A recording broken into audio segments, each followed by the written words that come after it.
Now we'll do second equation of motion graphically. In this equation we'll try to find out the distance covered by the body.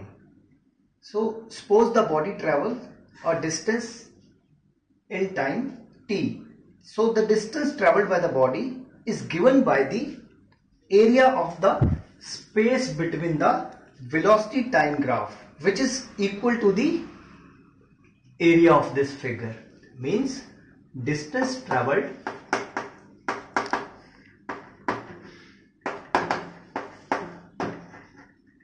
is equal to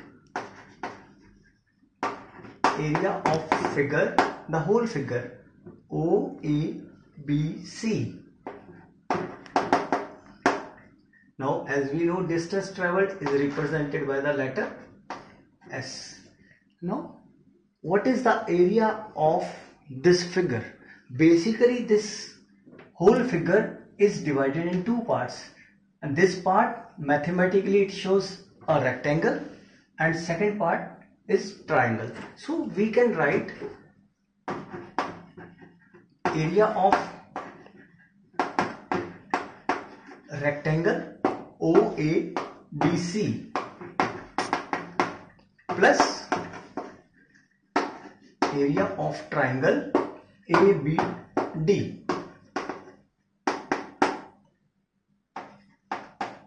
In mathematics, as we know, the area of rectangle is length into breadth.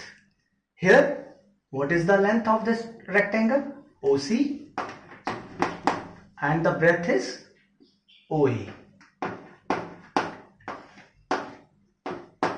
plus area of triangle. As you know, area of triangle is half into base into altitude. In this triangle, base is AD and altitude is AD. Now we'll put the values. What is the value of OC? It is T. Value of OA is U. Here half. The value of AD, it is T multiplied by AD. It's not AD, it's BD. This is BD, altitude. The value of BD is V minus U.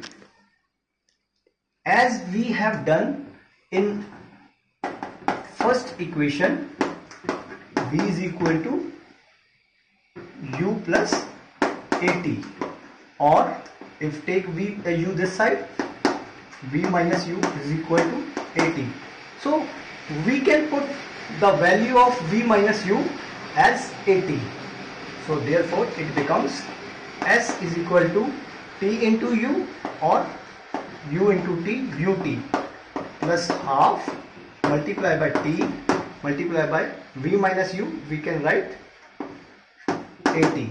So therefore it becomes S is equal to UT plus half A into T multiplied by T square, AT square. So it becomes second equation of motion, S is equal to UT plus half AT square, where S is the distance covered, U is the initial velocity, T is the time, and A is the acceleration.